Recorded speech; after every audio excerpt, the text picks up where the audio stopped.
Internet Protocol is the heart of the communication on the internet. Modern internet runs on Internet Protocol. So, what is Internet Protocol? Now, it would take an entire course to discuss Internet Protocol, but for the system design interviews, what you need to know is that the computers on the internet use something called IP packet, short form for Internet Protocol packet, to communicate with each other. Let's understand what is an IP packet. Now, machines communicate by sending data to each other. But how is this data transferred over the network? For example, suppose I want to download a 1 terabyte file from a server. Now, in order to send the file to my computer, the server won't send the entire 1 terabyte data as a single chunk of data. Instead, it will break the data into the smaller chunks of data and then transfer those data chunks over the network. And then at my end, those chunks will be reassembled. Now, the question might arise, why don't the server send the entire file as a single chunk of data instead? The reasons are manifold, but to understand most of them, you would need some knowledge on data transmission. But a simple reason is that the data might get corrupted during transmission.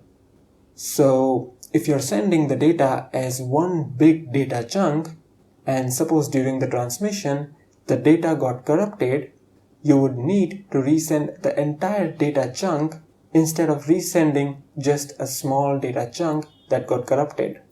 Okay, so this is one of the reasons why, in order to send the data over the network, the data is split into the smaller data chunks. Okay, now the data chunk sent by the sender does not reach the destination machine directly.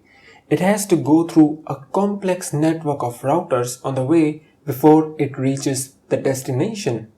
Now, let's say a router receives a data chunk from a sender. How would it know where to forward that data chunk? Because every router in the network keeps track of multiple paths where it can forward the data chunk.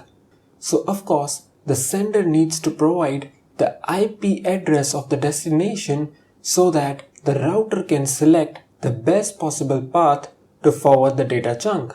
Otherwise, the only option for each router on the network would be to send the data chunk to any path randomly, and the data chunk might never reach the destination.